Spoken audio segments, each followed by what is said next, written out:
empanimfo afutuo kyerɛ sɛ yonkofa anase enamfofa bone enti na aboa okoto anya etire as to say eye nokre anase enye nokre eye abrabomu afutusem sɛ de yebɛyɛ a yɛbɛfa yonkopa yɛfa yonkopa papa ene bebreye and automatically se yɛfa yonko bone a bone ohaw amane ahochere ene de bebreye na mi gina saa asɛmwe so I set this record straight. Kofi Adoma yonko a wone abrantie blind Bulgaria efaye ena ama enne wo brese de wo bre. This is the hardest truth. Abrebia meka na mekoso aka me say blind Bulgaria oye no meba okura hohomone ahohomone fo nyina agya no na me minim blind Bulgaria to say munim say after say me di kan be a video say because of blind Bulgaria and ama Kofi Adoma ebre ama even M1po abo Kofi Adoma say jonso abo akoko blind Bulgaria efrem founder Mr. Abrefajan the end of course na blind Bulgaria na ankasa wa testament ene me ma fela ni nyina me kan akire obi biara say even nana ohene bantim barimam pa na okura kuma pa ebo blind Bulgaria no na nkanani efra wonte ne da Kofi Adoma ene wahunu opon se wani efra mpo enanka yaw bia enimu a enka wope wani fra na yaw nsoso esanso wo mu ka ho. Look at how you are suffering. Make up Bulgaria and Kofi Adoma asem no so. The platform a Kofi Adoma nyaye no. Na nke se oni Bulgaria omo de bua nipa but omo de say nipa. Edidi mpanimfo bi matem a nanka ene kwanse yegu wonani ase. Na wo Kofi Adoma wonwani a Nyankopon adom wo ani a wunim de ye ne de enye nanka sabi ubetu Bulgaria a ohu ade dafo no wonu wantunifo okura na waye susujagum ena wo hye ne kutupa ena oye de oye enti ama ahomone no anya kwan wo ho enu nti na enne wo bre no wahu se anifra ya pa na Kofi Adoma wonwani woni wabusuanfo etie mi a make this on record. Se Kofi Adoma ankopa Ghana Blind Union for chewa Kofi Adoma opa yemfa $3 million emma wo honto da Kofi Adoma se wankopa nana ohene bantim barima chewa opa yemfa anko hefa the whole world the most one hospital in the world wo honto se wankopa honorable Kennedy Agyapong Kweku Agyapong achewa Kofi Adoma ohonto na when you use platform and other social media platforms ampa wona woni Bulgaria wagu wona nima ase no a ohonto da biarada na eneme cancel start here the Ghana Blind Union sabi yenuanoma nifrafo yenyina yenim so mu hiamwa bra this blind Bulgaria started say odidi atem na ogum panifo ni maase mpanifo mbetimi aboa blind no Ghana Blind Union obuo ni die kwanso efre Bulgaria ekachire Bulgaria se Bulgaria yesrew yenyina ye nifrafo wona wobie na oma yese bia adwuma ben kura na ye kwaye Ghana ha nyuma kura no ukomu a wani afra yemfa wo nyahwe enti ebeya de wo ye no social media no enka jai minia atemni die pa Bulgaria edidi the Ghana Blind Union wo de men kan na obi meka se me se Bulgaria no me di audio no betum Charlie. Good afternoon, my son baby. I'm also and an like I said, we discuss me. Can't wait, be can't wait, now we are can't wait. It be can't wait, maybe I can't wait, it be can't wait, maybe I can't wait. I'm a tietty, and I feel I'm in the official reaction. Ever. And I'm saying, Matisse binum say mo person mo public e condemn ade am here. But no na maybe some say in your capacity as what? Because me mo Ghana Blind Union no me member me ntoaba me ni mo card me nkam association no me nko GBU meeting bi ada enti mo condemn me in your capacity as what? And mo no say mo ka say mo condemn me no me ni problem. But a bear banter and I'm try so I me good GBU because omo you are some of them say me na me the money na mo condemn me. Your other blind for mo so ya the papa. Na omo wa he na mabo mabaso. Me na mo condemn me no. Mo ya say bear banter and na two me ade am me no mo ntima se ene o. Ochina bi na mo betima se. Me ye obi ayo. Amanfo na ye me na me ye o. And mamu man in say we are blind there.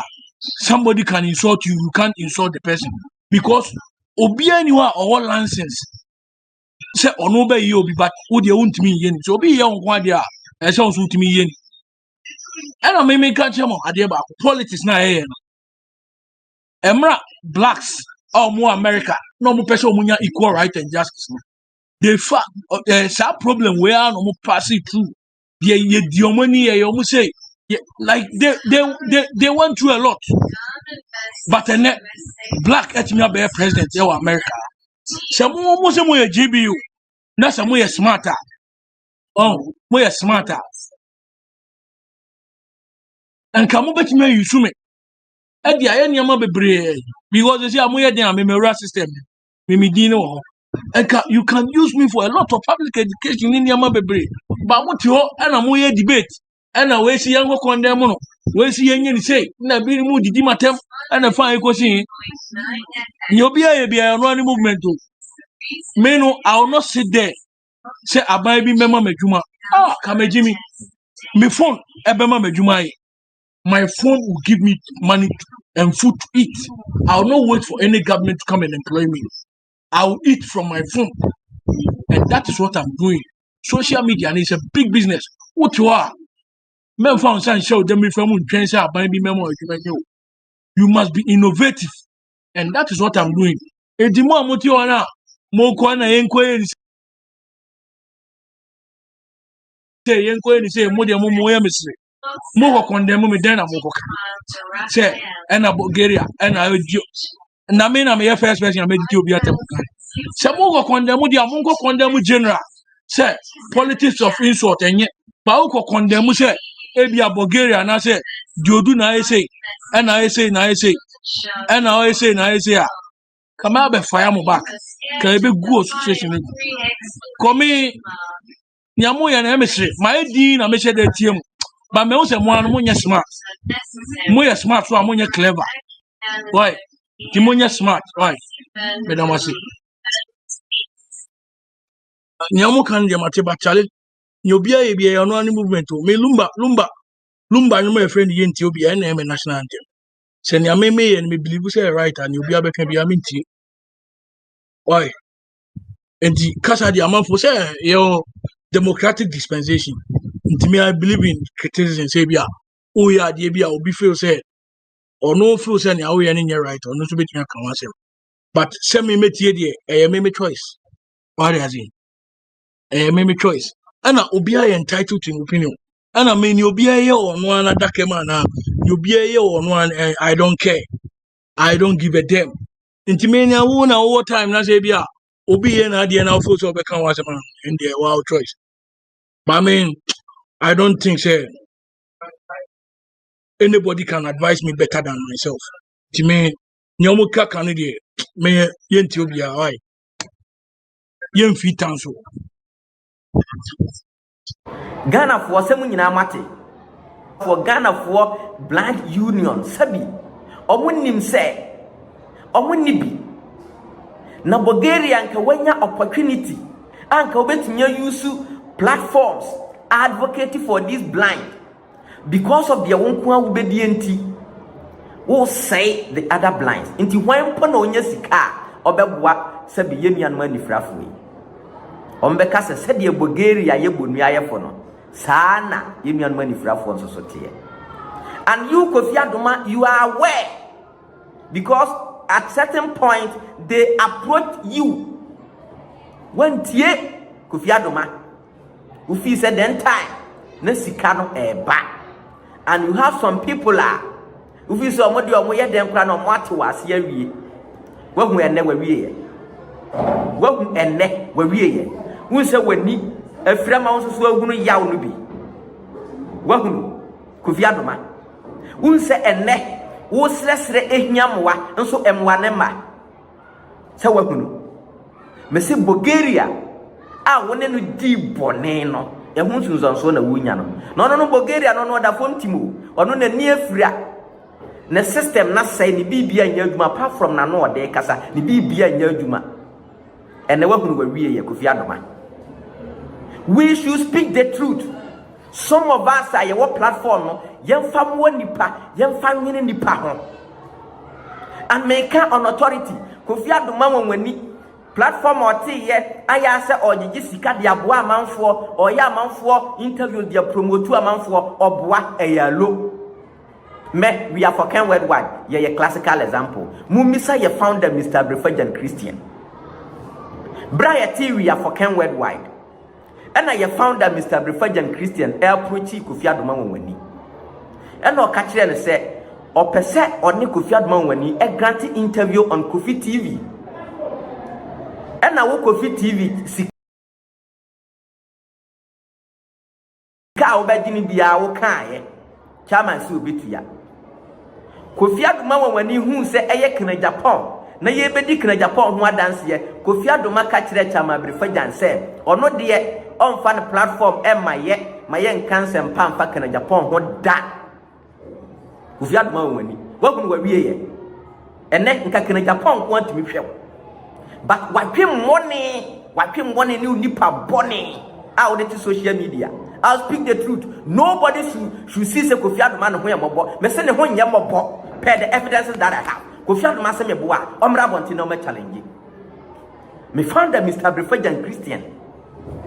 Frère Kofi Adoma ye betua ye interview even chireme when pa na ye invite no and I na ye interview on we are for Ken TV ye mpo ya je one person wada even ye advert ya ye bia no ye nyeka pre ye say so far as we Ghana ni we want to promote you enra me wo hana ayi bra bi ba ya oton ade ya sa onim me o say I say minim wanim na say okay social media ha frank was say mahwe wanos anasa wa America na mso ma ba. And because of that, even after this video, the near man are all me ye video say me ye free advert for him. This is humanity. But Kofi Adoma obwa. Kofi Adoma boa. So upon a pobo ni pasay ye mo say ye no. And never who says sika ni nyina who say Elson. And never say $500,000 ko. Abeko even $3 million beba Elson hey. I'll speak the truth. Show next time dear sempa if we have the platform we should use it to think about people, not for our personal or parochial interest. That is Kofi Adoma for you. Now Kofi Adoma, if he thinks or build Ghana or penipa you are identity now see on penema ye ni Kennedy Agyapong ho dance pa Kennedy Agyapong ye nipa bone what you can do na way Kennedy Agyapong America. No wonder you allow this blind boy to insult Kennedy Agyapong. We bra ye kwa primaries.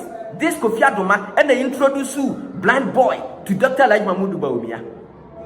And a Dr. Mahamadu Bawumia so ma Bulgaria sika. Say only di Kennedy Agyapong atem. Almost so the nyina na nkwa mu ba. The 38.2 no is not enough for Dr. Mahamadu Bawumia. The rest is underway. They say Dr. Mahamadu Bawumia cannot be a president today or tomorrow. Kennedy Agyapong fans and supporters will say mo da mo na. Even Andrew Wano, Dr. Mahamadu Bawumia may not come. Now those years are with us. With the fans and supporters, and they should keep on bragging on the social media. They do some release here. We do be mera me kase ane. Ye na ye party ba. Ya si obi nchi obi nwia, obi mfo obi anum ya kwan. This same Kofi Adoma and they introduce this Bulgaria to some people just because he's insulting Kennedy Agyapong. Kofi Adoma, what can we hear? What can we hear? I will speak the truth. Men can't say be and watching into him why we should sympathize him. We are not going to sympathize any criminal, hidden criminal. Mumisa say by the saying, Onim na no hene bantim barima, Kofi Adoma woni. Me say, kona kobun kotodwe na sok ohene bantim barima nine. And this are woni no. The worst is about to happen to you. Me can't the Bulgaria in the limelight. Na ohene bantim barima ene this Kofi Adoma woni no mo ye aduma Hot FM. Ena Bulgaria bae. Obesi wo Kofi Adoma wo so. Ena wo Kofi Adoma wo ka kire Bulgaria se mo de mo nya sa de no ho. Na papa bi e wo ha. Sa papa no so so sa ne ma no so. Ena wo Kofi Adoma wo so de sa de no ko ohene bantim barima. Gana fo nti o. Ena ohene bantim barima edi Bulgaria na restaurant bi wo ho na de no ko ye. No man aduane die. Ena o tie na no ase. Na in fact e kan ohene bantim barima akoma. Because oya doye. And no hene bantim barima ye follow up to the school. And ampa. Omoje tu mu say ampa. Tira say hene bantim barima so obefa wo. Of Bulgaria se ne ba. Even na Bulgaria ntimi use braille, ontimi use computer. Na exams o chiro ya o pass ye, o hene bantim barima ne kotua sika ma wayek, ma ye no ora. Nka Bulgaria because na wa ba akokora wo school mu ho. Because either you write braille or computer continue use be because the system ni na say na no hene banti barima hwe Bulgaria ma no ko University of Ghana Legon. One day even before then na no hene banti barima they introduce Bulgaria to the media space said the be obama na feel part of human beings ngumisa Net2 ni Kansas City the way na no hene banti barima was treating Bulgaria. Se Bulgaria ko babia na opentema na no hene batim barima de ne car private car ema Bulgaria ko ne driver drive Bulgaria ko na no hene batim barima afa trotro and as a taxi. That is how hene batim barima treated Bulgaria. One day na wo Kofi Adoma ko grant interview e wona no hene batim barima fie ukoye na ese ototo Bulgaria no na hu se akwa no so de ne ba social media mbenya sika.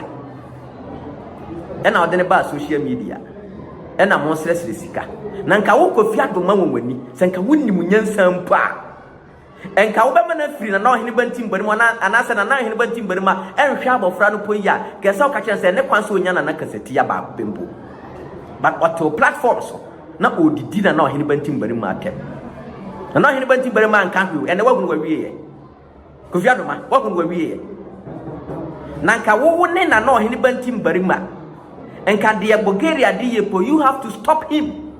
Me bisa Ghana ni bia o tie me say. Die Kofi Adoma woni ye ne kwanso ano no. We edia dance ye say ordinafu ne nam but oba camera or hide ne ho aya say oye kronkron but ni mu no de eye pataku e na ahye ne ma. Brebia me catch am say nature you cannot cheat nature. You can't. Etina me say, the yen will be aseno, yen yasempa. In one way or the other, see a young funsun pa, as I say, ye nipa. Ye wuni yan funso, na yen ye yan funso on tum. Kofi Adoma, one ma nana or hene bantim barima, asun to sa abofra. Na abofra we Bulgaria no ya di or hene bantim barima tem, guna ni mase. Na onso so wo sere. Na Bulgaria di Kennedy Agyapong Kweku Agyapong antem guna ni mase na eyewde. Na Bulgaria di dimpanimfu atem gu wona ni mase na eyewde Kofi Adoma. Wantimi antu abofra no fo. Wantimi anya ne kasa kire. Brebia me fanda brefajan o se Frank if you are speaking the fact speak it but atem didie yifri mu.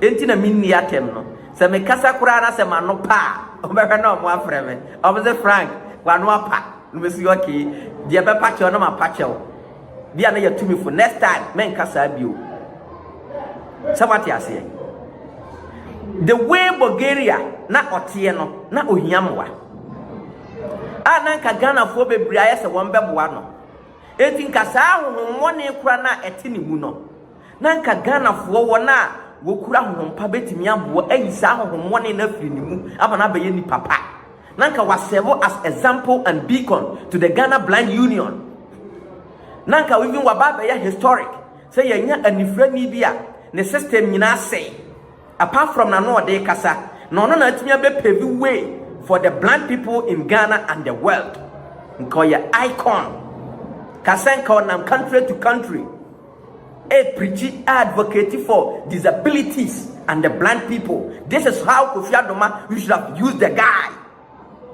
but he used this guy wrongly. Nyankopon ni nature be mo wahu se anifra eya but wo anifra no wo sanso kwaye awu Ghana for we shouldn't be hypocrite. This is the hardest truth and I am telling it it as it is. Se Kofi Adoma na busuanfo anko pachew market nothing can save Kofi Adoma. Opa monsesa quadruple trillions of cedis, trillions of dollars emra en kosiaga upon $500,000. Look at how he is still suffering. And moreover, Kofi also why your operation. Me health professional, but for what I've learned in school, say ye wani operational, and ne kwanse wukasa. And Kofi, you granted interview as a press conference for about 40 minutes talking. With the health professionals, Monkau, say you were operational and a surgery. You see, I surgery for 6 times. And I say, Okasa. Now, Obeka Sampa, be 1-2 minutes. And you can say, Usun, now walk for about 40 minutes. Diankwa, and I look, and I will yes for public sympathy. Said there be amount for more donations.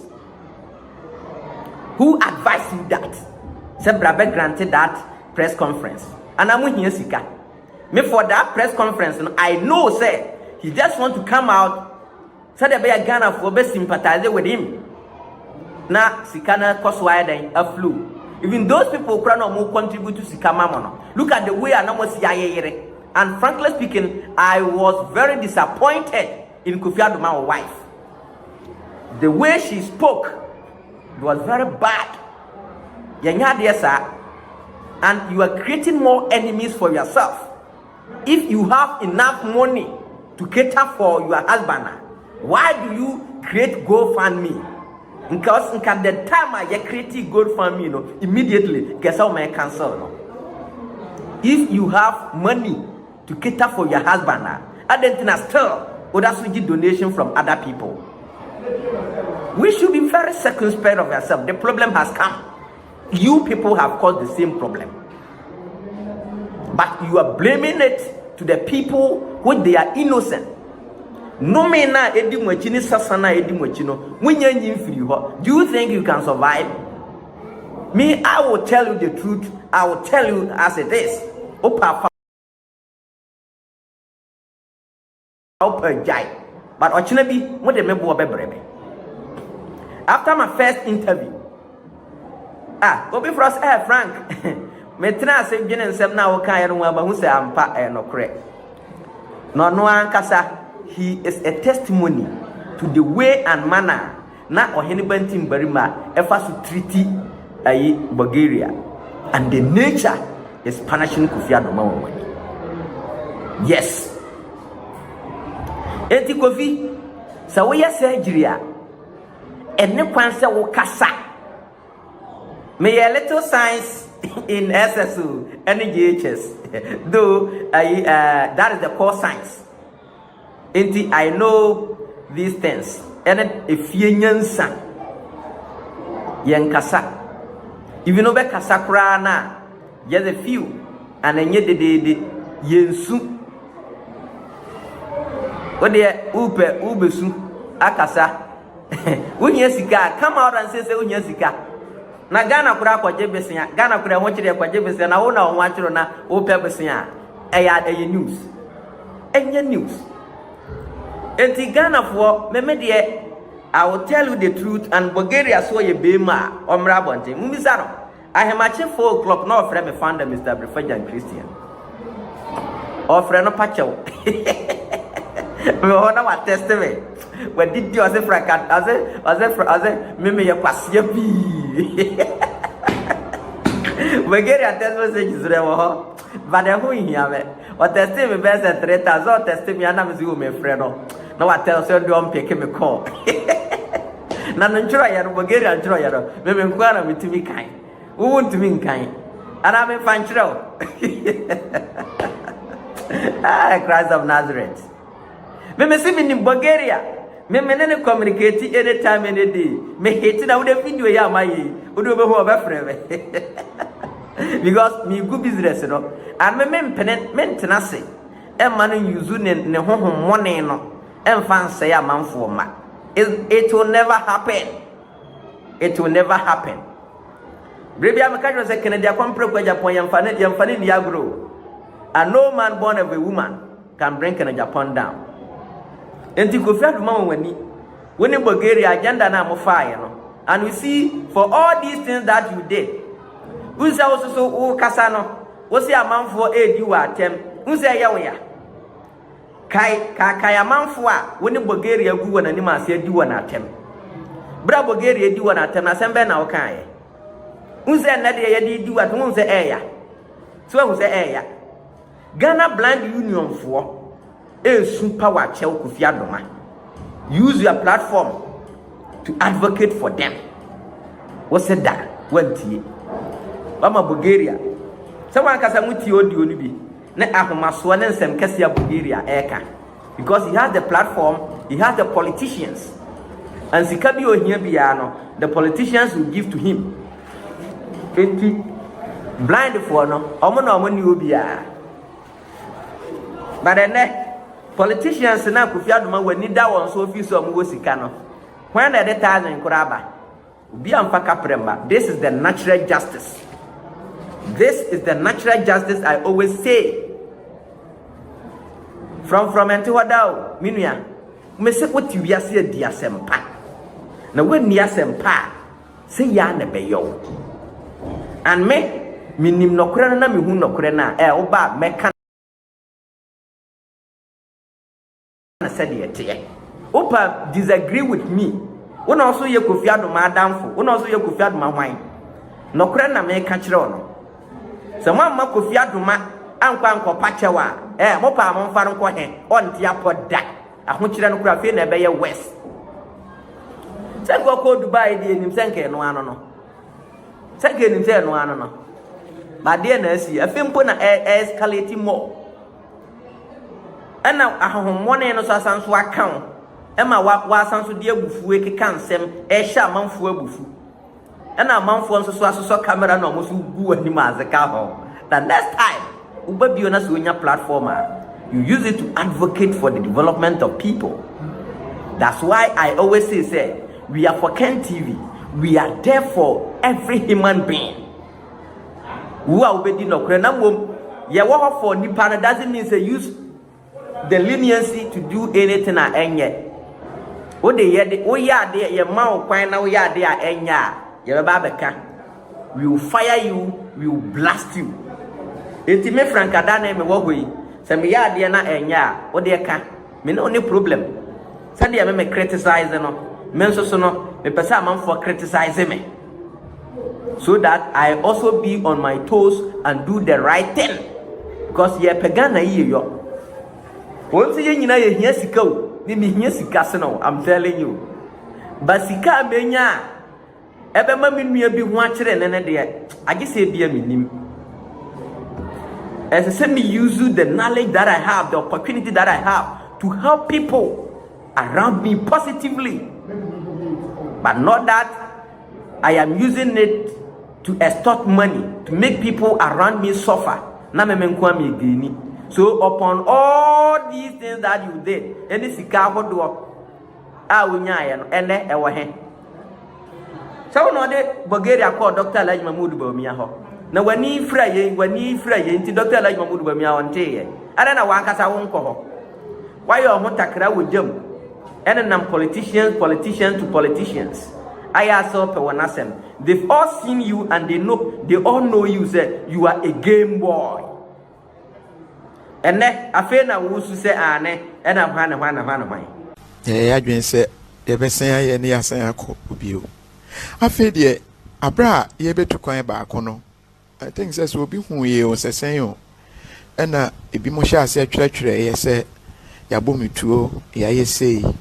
At once na ebi mo aba social media se o ye momituo bia na etuo na ya to ye na ye mfuturo ni bigu mani enye nokre ensem bebre kansem na me say enti die si ye nyina obi antimi nka bi mame tibi wo ho am say edu ba bia me ametimi akasa ma me ho a mumma me na me nkasa ma me ho bi se Ghana ha se ye twantro no wanyi wo ho ano a na be ye nokre na Ghana fo agi atum afei edu anajo a me na ade ache baako na me rese da bi busumi ni ena me freedom abaye do man panyimfo onte omonka no nim de ekoso na bia na doma onte asem na na so hu se de etie ana omo ebo na mane no eka omo nka ne se de etie enti obeye video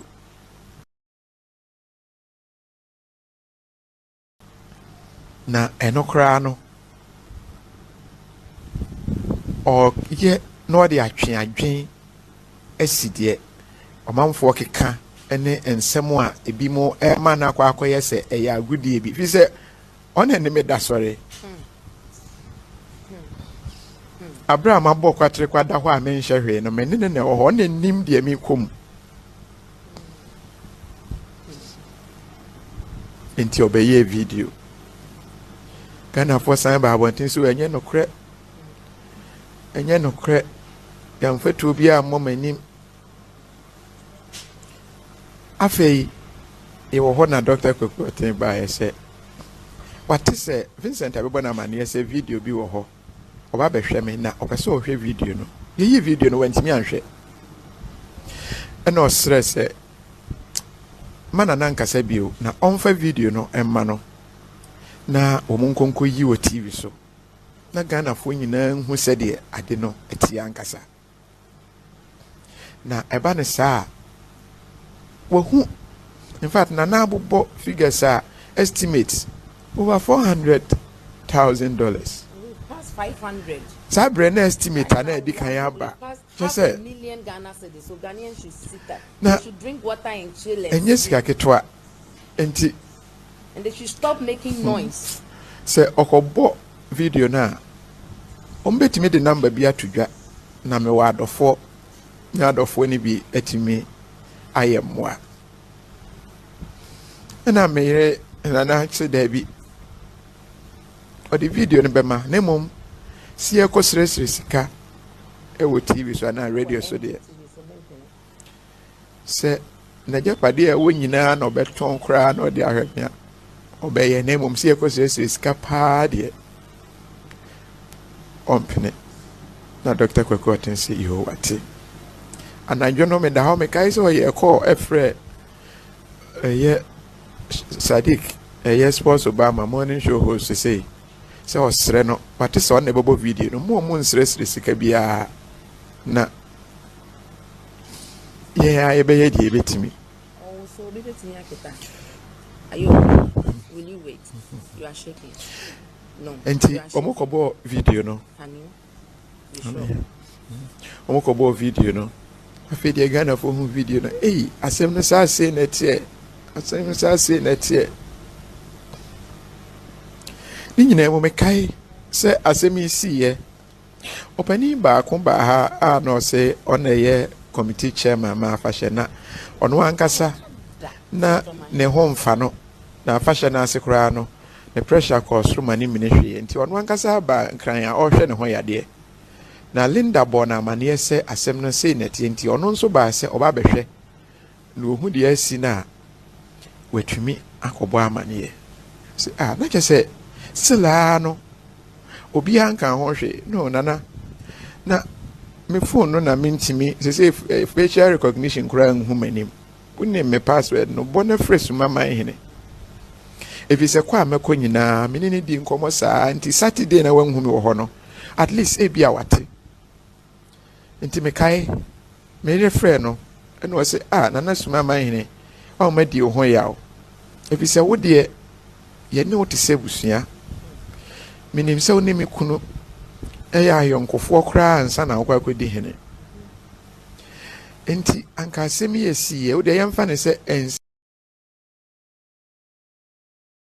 wodoma esi wo ba bia mpo a anka wo be frɛ ebisa se menua na etesen but me hu se wa frɛ mpo adan dia na mo ate wo ho ana mo nso mo afa ne se ya agro ni bi na ma di ho ya pa awana sema ma hene se menni me ho ya efi se mentiye na abra afahye na ekoso no Saturday no na me hu se angel for no ene Kofi TV ne media houses no ho ne magraheb na bisa doma ma hene se na Kofi Adoma wa he no si Kofi asan konkran but when misa no details no na just say the okay nyina dia dance se na doma ma hene nim se the atomi ni a enti mantimi antena ho to the deba na nkasa misan ba nkran enti mana na ni ne ho yawo na say ba fe dia meti e bi makoye video se na pass mama hene cha wan pa ne chao mama hene mom na ka se da bi sobo no memmo me sobo sisi afi se mentiye asem we ewa na netintini ntiatie mu ne se eye me ya edru ba bi no nsem ni bia na me ti na me se se ne nka mi we anka eye ebi se Debi abra ye bobo sika no so na me hwe yawa me namu na me hwe de ekoso na se e de nko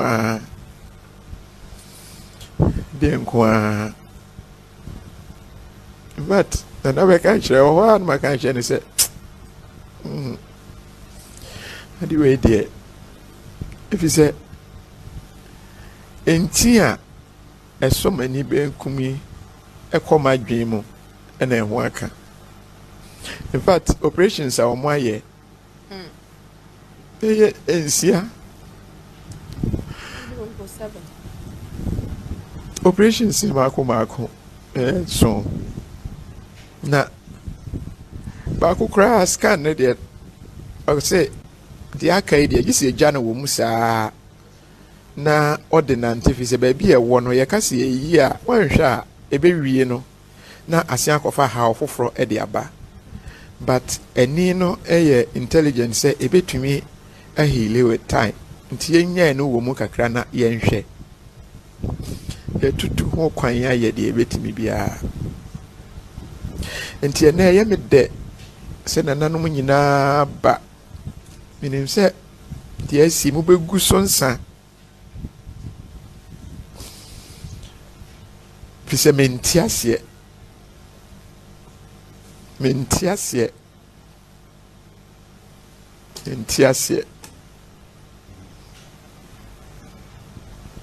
afi mi wo ho abra mi wo yawo mu ye wo akwantu mu a ye hwe me yade meti se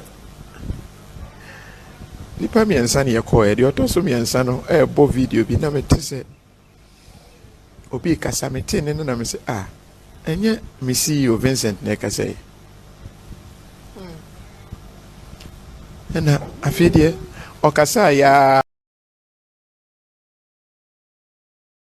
de okowie ye ne se Kokram ferry say obesi ohwene so a me so me ferry say me dey aduro beta so me say hey Vincent me see you and then the company brand who here o chen me nkwa you don't care about my emotions you don't know what I'm going through I feel now be caught negative energy ama me and your money say do you know how much has been spent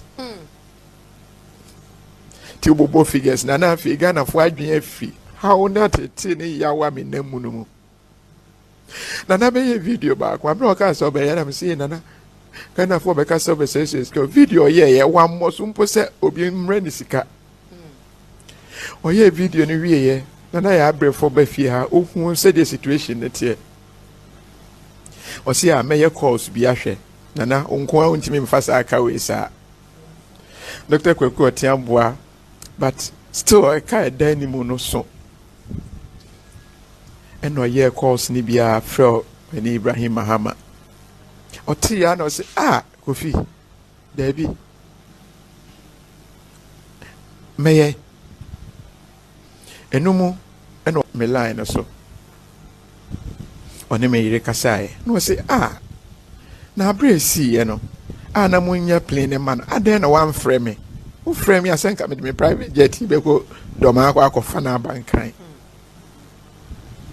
if you say nkofo fi say me private jet no luxury ti but ahokyere ti say nti na ewo ho who frame me anka ba be fa no dodo abrantie we sma wasum Ghana ka ba be fa no I say mon send the account number. I feel the me say me afre Dr. Kweku Annan said me ne ye open Ibrahim Mahama kasa o se obema ye sika sei o mo ye sika no kra na nyanto account no no send picture na dia deposit o mo no send the amount no send the amount we let me say let me say Obia Anka what is a Dr. Kweku Annan say we no obi bo akro almost mpo no what simple say obi bo na just akwa say kan enso mpo abra opanyi Ibrahim Mahama ebisa no si opanyi kan de edoso chance anenso manya bi me papa di bi aboa ebusuafo di bi aboa mi anka sanso de ma tonton de manya nti yenya say kra ye betumi akọ because omumma ye full figure no estimate ehwa o se upe kra hospital ho enkrata o de amaye no metumi asend ya ma o se ye woni pa ye gesa ne ma no enye Kofi tabi mama ya ka number no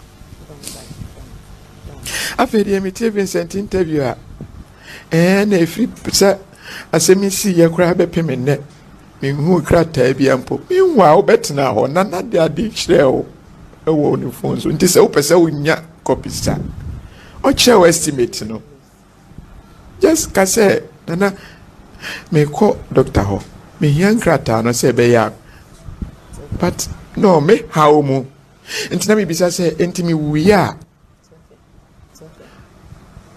anka sei na machi be It will be a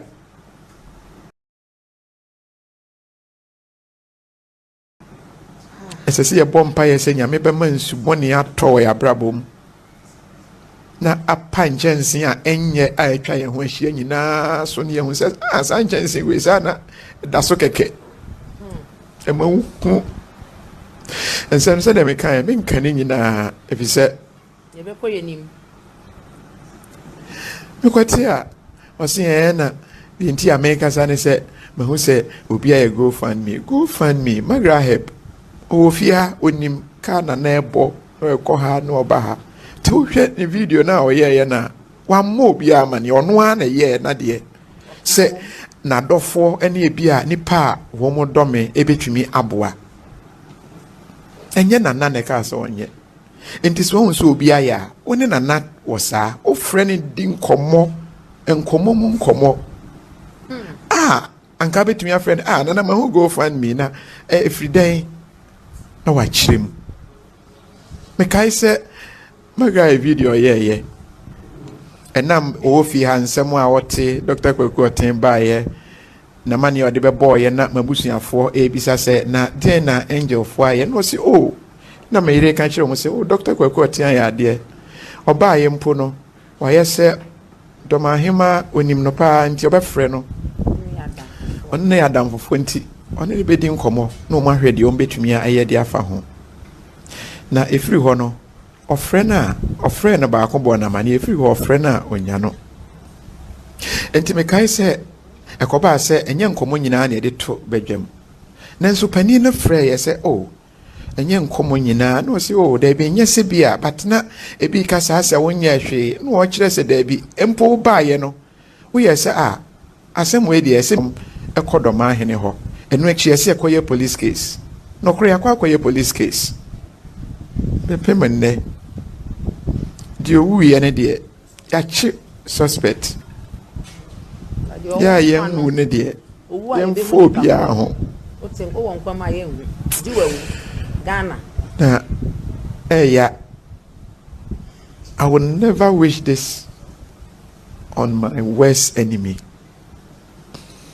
Ebi kansem mesre adwuma we ye nyina ye bi but edan no contractor no gusu oyi kwan ko ene me na aka me dan onya nyiwie enti wo kasa mesre